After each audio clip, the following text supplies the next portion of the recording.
All right. Always awkward. It is awkward the hardest as ever. thing. It's like ding, and then you start. Yeah, you're like, oh, yeah, welcome. Yeah, how do we like, even open our show? Just like, we need like hey. we need like a theme song. Yeah, a theme song would be good. If anyone out there is music makers, like, drop us some tracks. I would love to hear what people think our theme song should be. Just a little jingle like, McCrae and Spencer hanging out on the block. Just something like that. That's pretty good. Can they just like your microphone looks muted? Can they? I took a call. All right, so here's I got called. Right now I'm filming on my cell phone, so yeah, I'm having a lot of problems with all the computers that I have here at the frat house. That's why I haven't been twitching lately, if anyone's curious, and that's why I haven't been on the computer or doing anything much. Like, so I'm using the cell phone. That's why if anything happens, blame it on the cell phone. Blame it on iPhones. Fuck them. When are you gonna get your internet back up so you can be twitching regularly? I actually am gonna be getting the internet on Wednesday. They come in to install it on Wednesday, and then I'm gonna be shopping for a computer this week, and I might have it as soon as this week. And that was the guy who's gonna help me shop, Raleigh. He just called actually, so I feel bad. But yeah. Okay. So yeah, hopefully I'll be way more secured, and I'll be able to do more of these, and I won't be such a scrub. We can really hope. Yeah, no, exactly. It's a transition. Get everything set up. It's not easy. It's all good. Big move. Yeah, no doubt. I was going to say on Wednesday, I'm doing that radio thing with the Edge. Oh, yeah. How's that been going? It's been going fine. I was supposed to talk about Utopia and other reality stuff, which is really cool. I'm excited about Survivor starting up, but like Utopia is just hard for me to watch. Yeah, I haven't even tried it yet. I really haven't. I hear the feeds are awesome. I hear everything about it is really good, but I just I'm too busy with like Big Brother and like other stuff. I don't know. It's just like another thing. I want to wait till Big Brother's over before I even try it, I think. Yeah, exactly. The Edge is cool just because I go in the morning for it's like normally I get there from like 7:30 to like 10, and I have a few segments, and mostly I talk about the reality, and I just kind of chime in on other stuff. But it's pretty cool. Yeah. Are you Shock Jock? What's that? Hey, we got Shock Jock in the Zoo Crew. No, in fact, sometimes they talk about stuff that like I don't really feel comfortable talking about. I mean, you know what I'm saying? Like, yeah, absolutely. Well, I hate that stuff. Because they go for. I mean, they're very cool, funny, entertaining guys, but like, I don't know. Sometimes you're like, ooh, this is riding the line. I don't know what to say. It's like, I don't. Well, we've all received Twitter backlash, so it's like we're all super aware. We know not to say stuff. That's exactly. In trouble. I'm so hyper aware of what perceived as insensitive that like sometimes it's hard to I want to be funny, but it's hard to skate that line. Absolutely. It's better just to keep your mouth closed. That's what I learned. Just keep your damn mouth closed. That's like the worst thing for radio. Exactly. Absolutely. Yeah. But yeah, that sounds fun. Where can people hear you? Like, where is there like an iHeartRadio address or something like that? Yeah, I tweet it out when I'm there doing it, so they just have to look for that on Wednesday mornings around 8 a.m. Central. I usually tweet it. It's iHeartRadio. It's 100.3 The Edge, Little Rock. They're on Twitter too. We should maybe put like a link in the description or in the little comment section or something like that. Maybe we'll Yeah, I did put a link for the. We have kind of a pseudo sponsor that we're really proud of. We're going to offer a contest. In fact. If you look in hopefully in the line that says information about the show, there'll be more information. For Petty Jean Meats for more information, But you can click on it. There's it's like valued at $47. It's this bacon. I was a celebrity judge at the Bacon Bowl in Bentonville, Arkansas, second annual Bacon Bowl with Adam Pock from BB13 got me on board with it. And Petty Jean Meats is a Arkansas-based company, and it's pretty regionally big. Anyway, they sponsored it, provided all the bacon, and we did the contest, and it was a lot of fun. Anyway, they offered us this bacon sampler thing, and they ship worldwide. I guess in dry ice. I don't know how they ship. So this contest is open to the entire world. This contest is open to the entire world. Yes, Yes, it's not perfect. just like we're not just going to put just not our U.S. Big Brother fans. Yeah, it's so worldwide. anybody, yeah. Basically, McCrae and I discussed it for it live. Basically, our contest is pretty simple. We want you to share the link of this podcast and put hashtag OTB in it, and tag us, at least one of us. If you put a lot of writing in there, at least tag one of us so that we notice it. We'll also search that hashtag, obviously. But I know that hashtag might be used for something else, I think. But anyway, hashtag OTB, and we're gonna do a random draw, and you will get I think it's a couple pounds, like 3 or 4 pounds of bacon. It will be mailed to your house, so that's pretty cool. If you're into bacon. Did you freeze, McCrae? He may have froze. Anyway. If y'all are interested in doing that, please share our link. We always ask you to share and leave feedback, to comment on things that we say on here. So anyway, with that, we're waiting on McCrae to come back on. Let's talk about Big Brother 16. All right. So we all know Frankie's toast, down to the final 4 now of Caleb, Cody, Derek, Victoria. So this is where it's kind of going to get funky. We need to talk about a couple things. We need to talk about in-game. We need to talk about the jury. We need to talk about the jury's mentality. And one thing, I guess, I don't really know the best place to start, but I would like to talk about a bitter jury. Okay. Derek has been talking about, in order to get his game, get people to find. I'm sorry, I'm looking at the notes. But in order to get to the final 2, Derek is telling everybody that the jury hates him and that it's going to be a bitter jury, and just to get people to drag him in the final 2 with this illusion that they would be able to beat him easily because of this bitter jury. Okay, now just food for thought with this, with the way that Derek's been playing this game with the subtle mind manipulation, this mist as they call it. Could he not be poisoning his own well here, so to speak? If you talk to, I believe Frankie could potentially be a bitter jury member, depending especially who is in the final 2. And if it's against Derek, Frankie knows what Derek's up to. He knows that Derek is being shady, and here, McCrae sent me a text. Hold on 1 second. He can't get back in. Anyway, sorry about this.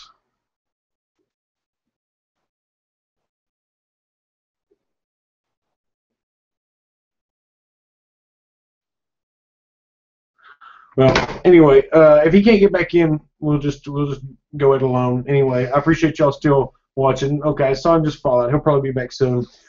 But we're back on the bitter jury. Sorry for my distraction there. Basically this, I was saying Derek's telling me, oh, it's a bitter jury. They're going to hate me. They're going to hate me. They're going to hate me. Oh, my God. Oh, my God.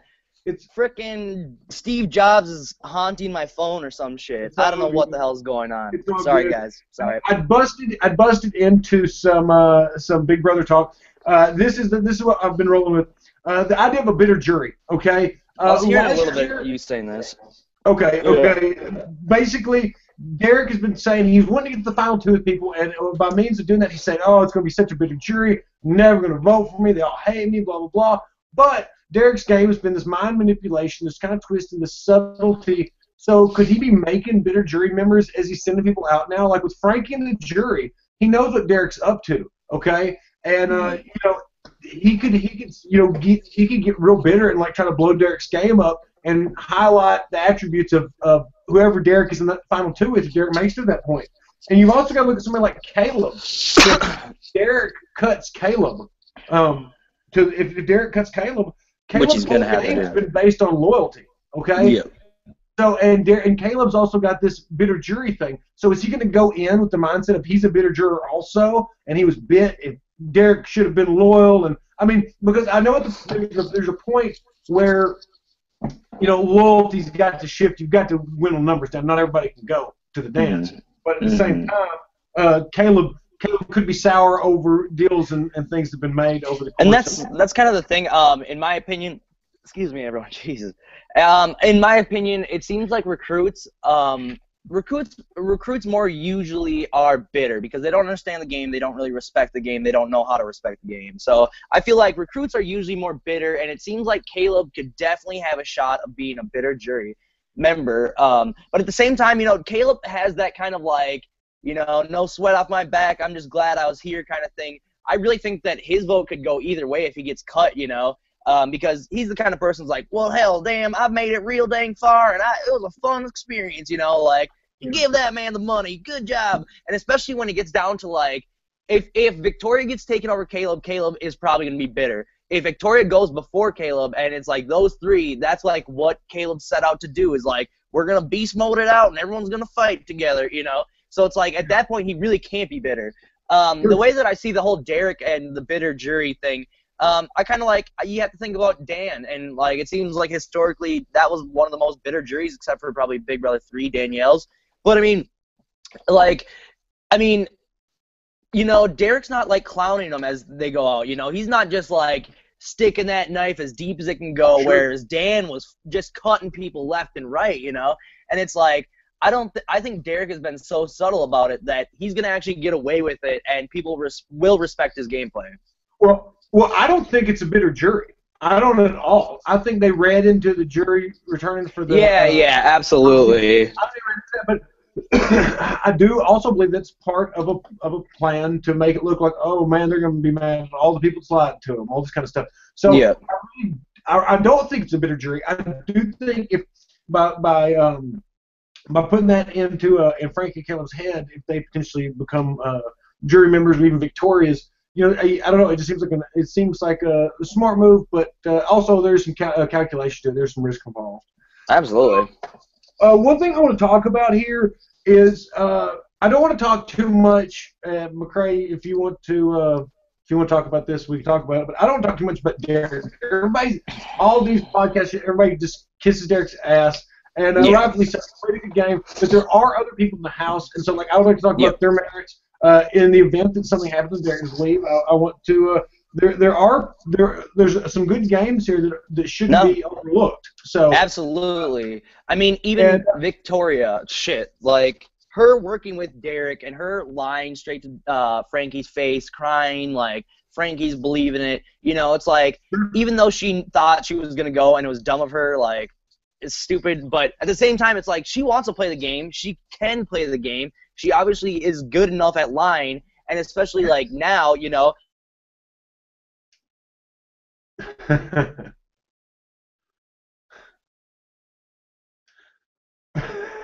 I guess he's getting a phone call.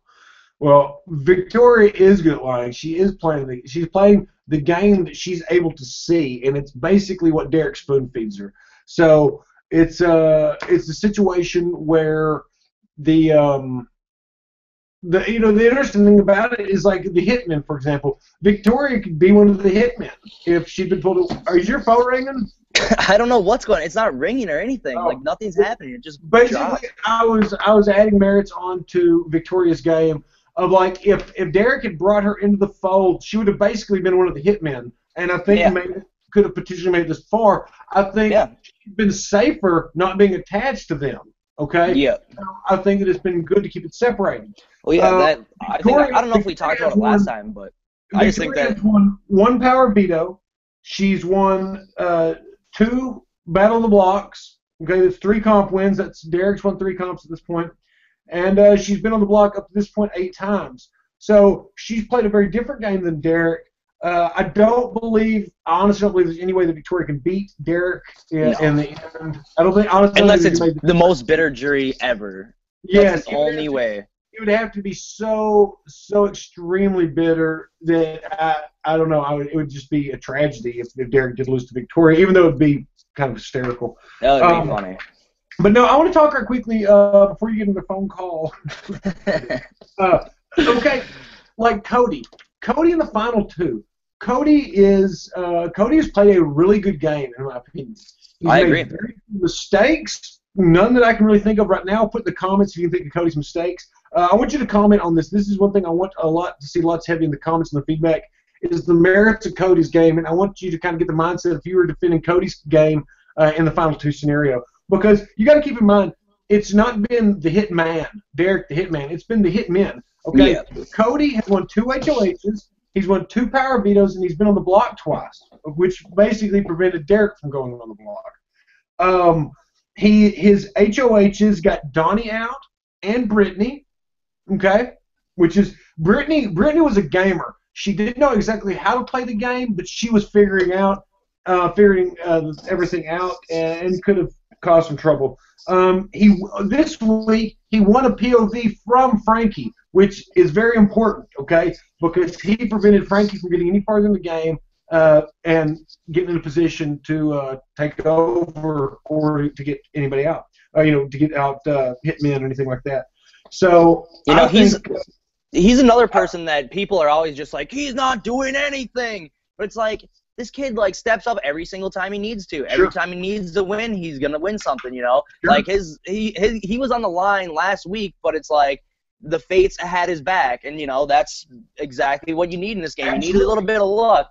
And the other thing is that when you align yourself with someone that's so strategic as Derek, it's like he's not just picking a random person from the house out of the hat. I'm gonna be a hitman with them. It's like he can probably obviously see that Derek is playing a fucking awesome game, and it's like, I don't know, yin and yang only works if both are combined. And I think that Cody has definitely lifted his weight as a part of the Hitmen. Everyone credits Derek with everything, which Derek kind of has, but Cody's the legs of the operation. He's the one that's doing the heavy lifting. Derek's not doing it. He's not putting himself on the line. Cody is. And one thing that that they have an advantage in, any duo has in the house, not a showmance, but certain duos, they have the benefit of people don't know exactly how tight they are, and they can one can make up a scenario, and the other can build it up to verify, can give it legs, and that's a very valuable thing to be able to do in the house, because you can really control the way people are thinking about other people in the house by that. So that's something that would be interesting. I would like to see Derek on the feeds was talking last night. It was around 207. You can go back to the feeds and look. That'd be 207, 915. He's want to do what's best for the game, and I took it as he was alluding that he might take Cody to the final 2 and cut Victoria at final 3, which is really the opposite of everything that everybody's been predicting this whole time, that Victoria's got a $50,000 check, sewn up. So that makes you think, and that's why I think Cody's an important person to be mentioning right now. As the game dwindles down, he is like an ex-soccer player, pro almost, I think. I mean, he was I don't know, college. He's super likable. I mean, you think he can get Christine's vote? I honestly think that. I mean, he might not. I mean, I don't know, but Jocasta, I think. You put Cody against Derek, especially if Cody wins the final 3 or the final HOH and if he does take Derek, Caleb and Frankie could see some honor in that. I hate to bring honor up ever because we get to talk about Woo, and you didn't watch Survivor, but a lot of our people watch Woo. No, I've heard the story. But the way that if I see it interesting if Cody does win an HOH, I mean, dude, he's gonna have a lot to hang his hat on. Yeah, absolutely. And even if Derek wins that final HOH, if Derek wins that final HOH and brings Cody, that means he would have cut Victoria, which scares me because Victoria actually would be bitter over something like that, and she would go against that. I totally agree. I think that he loses a vote potentially if he sends her out. Yep, so absolutely. I think that Cody is really playing a solid game. He's got lots of jury votes potentially. And I tell you what else is that when Frankie gets to the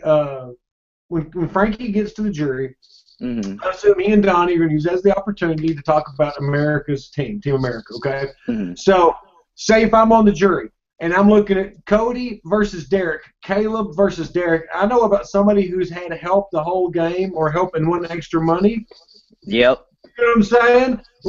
It seems like a very easy way to tip the scale. Does loyalty play into that part? Does sticking together, Team America, is that gonna play any part in that? All right, we're not gonna say anything about Team America yet because we don't want to screw up Derek's game. Are they gonna be loyal to him because of that? I don't know.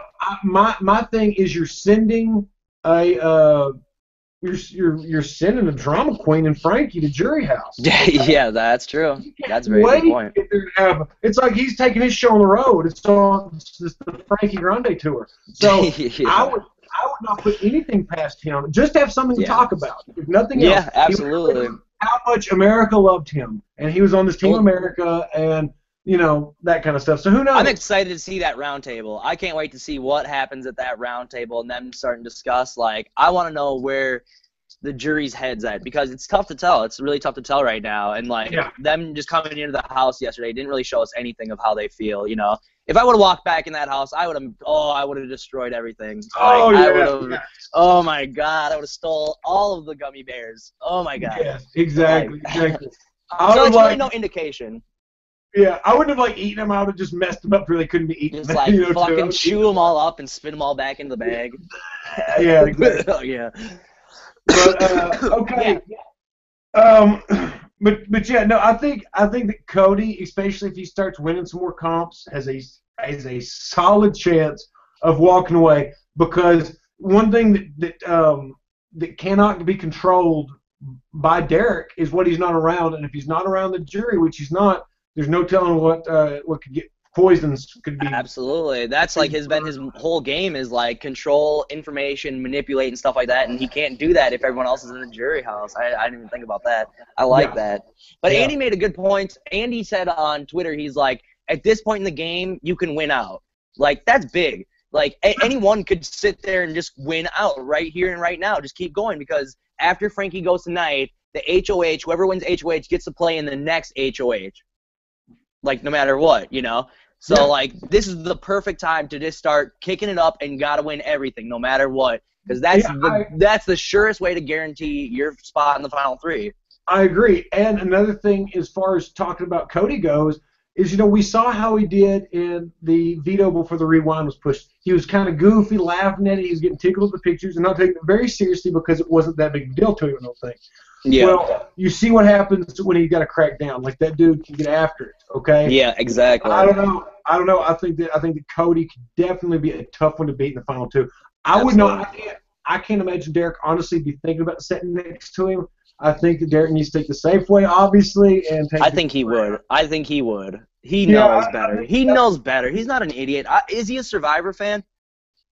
I'm not positive. He has to be. I'm sure he is. He probably watched last season. Derek's only been watching Big Brother since I think season 13 or something. Oh, really? Yeah. So he's maybe he's a noob. I mean, one of the double digits. He is. I think he may have seen the classic season. I think he may have gone back, but he only started watching. So, okay. Yeah, but he jumped in with both feet, and it's really good to see a fan on the show do so well. It's doing well. Yeah. Yeah. Okay. Basically, we're down to we've covered Cody, Caleb, Derek, Victoria. We didn't talk about Caleb. Caleb to a point. I think that Caleb is fucking the best. It's not the best game player, but he is so goddamn entertaining on every one of these episodes. He's been consistently making me laugh for the past 4 weeks now of just every edit he is getting. It's the most hilarious thing he's ever said. I don't know. Even that little segment about him being what was his catchphrase on this episode last night? Oh.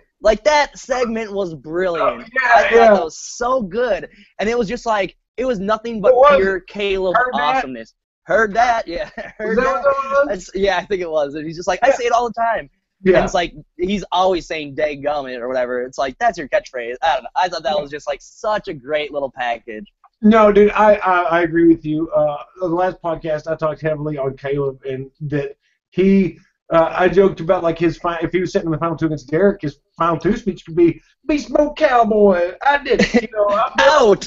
Yeah, just I wish he would just Beast Mode Cowboy. I'm out. That's it. Just leave it at that. Boom. I would give him the fucking money. Drops the mic, walks away. Yeah, yeah, exactly. I love Caleb too. I think that it was really interesting.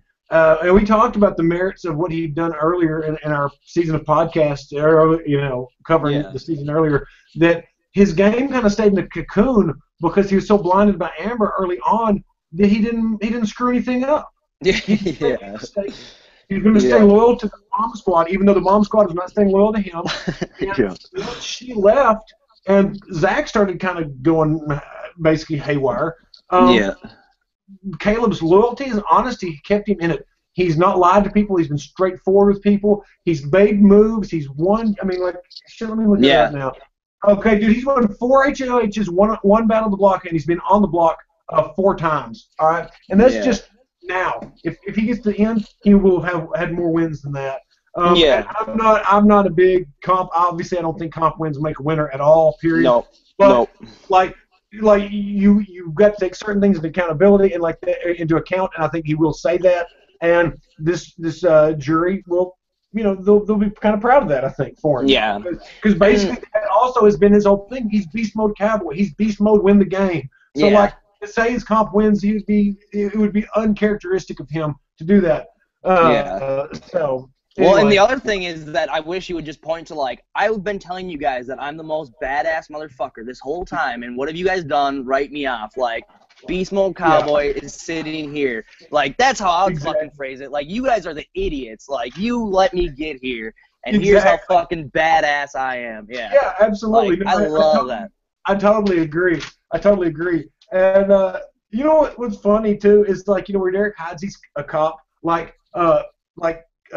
Caleb is very straightforward with flaunts it, just like I'm fucking great. And he's like in the military, and there's all these things that makes Caleb knowingly dangerous. You know what I'm saying? Yeah. But like the way that he like presents it, it's like, people are like, Caleb, it's Caleb, whatever. It works. I was trying to think of like the most what Big Brother 16 and with Derek and Cody and the Hitmen. And it's basically been doing like the best kind of analogy, I guess you'd say. And I was thinking of Inspector Gadget, okay, because you've got like Frank and Caleb that are kind of like Inspector Gadget. They have all the show, all the flair, but really, Kenny and Brian are really exactly. Really good and that's kind of what's going on. So good. And like but like then again, Kenny could do it without Brian, so Cody can't do it. Derek could do it without Cody. So I think that all needs to be taken into consideration there. But no, Caleb someone should chop that up. Someone should make a chop of that. Fucking Caleb's Inspector Gadget, Frankie's Claw, or whatever his name is. Who the fuck? Julie Chen is the dude that always gives them missions. Like this message. I think Julie Chen would be Dr. Claw, and I don't mean it in a bad way, but I just mean that she's like the antagonist. She's the one that causes all the stuff they've got to do. So but anyway, Frankie's that guy. Really, like what's that? The chief that gives them the missions. Then that's Frankie. And then then Caleb always takes it and then throws it back in there, blows him up. That's exactly what's happening. Frankie's been saving Caleb's ass the whole damn time. But now Caleb's blowing him up. Yeah, exactly. I love that. But Caleb has basically been saying, I'm Beast Mode Cowboy, I'm going to win this thing. And if he gets the final 2, he can say, hey, I told y'all and I did it and y'all didn't get me out. Plus, he had all these schemes behind my back, which he can't say that. But like Christine, Frankie, all these people are going to know that. They know it, Plus, exactly. He didn't have the advantage of Team America for extra money, even the clue of who to work with, who to stick with, you know what I'm saying? So, I mean, it's very interesting, the jury arguments. So and that's the other thing is like, people like, oh, this is the worst final 5. Oh, these people don't deserve it, blah, blah. It's like, this is like a decent final 5 because I can see the merits in every single one of these guys' gameplay, and I know exactly the speech I would give for each of their respective gameplays, It's like, I don't care if you think that they deserve the money. I care about what these people say during that final speech, their final plea. It's like that to me is what makes or breaks their game. That's always how I go about it. Absolutely, I think that we're dwindling down to, and we've got just some people that really have a strong argument. I mean, like obviously with Frankie gone, Frankie had a super strong argument to win the game. His argument was Derek, good. Caleb, against anybody. Plus, he had all the, I would say, equipment and tools to do so. He could have gotten himself through the endurance HOH. He could have won the final HOH. There's no telling there. Plus, Frankie was bloodthirsty enough that he would have known to cut Derek because Derek had done a bunch of stuff and could have taken Victoria. There's no telling what could happen. So, I mean, I don't know if they would have taken themselves just because the $50,000 if one of them wins thing that would insure it if they both got there. Okay, we probably ought to talk about that since that came up. I don't know the validity of that. I don't know, like, no. there's nothing that's been There's no confirmed. validity. The only, to my knowledge, the only valid thing is that if one of them wins, they'll get an additional 50 grand. That's Like, real? Yeah, I'm pretty sure it's just to pad the stats. It's not like, I don't think it wasn't obvious incentive to say Frankie. It's just, hey, by the way, and I think, and I don't know. Please, I mean, if I'm totally wrong, sorry. Yeah, someone link some info here. I don't want to throw out misinformation. Like, I don't want to like throw that shit out. Then everyone's shitty at production, you know. Like, but because I heard that too. I think we've all kind of heard that. But it's like we need some verification on that before we say that as proof. Yeah, since they haven't showed on an episode and there's very little information about that, please share in the comments what you do know about it, just so that if people are watching, they can read through the comments and get clarity on it. Absolutely. We are about that. We're about exactly. Please comment on anything. Please comment on anything we say, and please, like I said, ask you to share this link. Include the hashtag OTB, and you'll be included in our contest. We're going to give this. How many episodes do you give? You want to promote the contest 2 or 3 episodes before you? I don't know. I was thinking we might as well just like play it out till finale. I don't know. Yeah, we'll do. Let's do it before finale. Just to get. I don't know. Well. Yeah. I don't. Yeah. We'll do it at least 2 episodes. Next episode, we'll let you know how much longer we can do it. So that'll give you a chance. But yeah, share the link. Please share the link. That's how we depend on. Like McCrae and I are always talking about how we have the smartest people that tune in to watch our podcast, the smartest Big Brother fans, because you're not coming for all the crap, crap talk, and you really want. I like to call it the People magazine. We're not. We're the Times. We're like we're the smart. We're not people. We're not fucking Big Gold magazine. We're about the fucking strats. Yeah, and I want to thank Stacy McClain and some of the other people. I can't. Yeah, a mile away. Thank you for the comments. Keeping our comment section fun. Really good comments. Keep that stuff coming. And like I said, share the link. McCrae, before we go, anything else we need to do to close it out? Just come swing by my Twitch channel at www.twitch.tv/chumlord. Hit a follow. I'm always broadcasting when I have a computer and shit. And yeah, if you just hit that follow button, you'll get an email that comes right to you, says I'm talking about Big Brother, or I'm playing games or whatever. And I'm always talking about Big Brother. You can come ask me questions, Q&A. It's really fun time. It's hanging out with a lot of Big Brother fans, just bullshitting. It's fun. Right on. Okay, make sure you follow me at Spencer B. Clausen. Also, people ask me a lot about, they know that I talk about read comics, that kind of stuff, what I'm reading. Right now, I just got this in the mail. I got volumes 3 and 4, the trades of the Manhattan Projects. It's Jonathan Hickman and Nick Pitara. Really good stuff. It's kind of revisionist history, very creative. Everyone go get that so you can talk to Spencer about it. Twisted Arch, yeah. Go get the Manhattan Projects. We talk about that. It's crazy stuff. Anyway, all right, everybody. Appreciate you tuning in. It's been a great episode. Share the link. Make sure you subscribe to our channel down here on YouTube. Subscribe to our channel and follow us both on Twitter for more updates and other awesome stuff. Catch you later.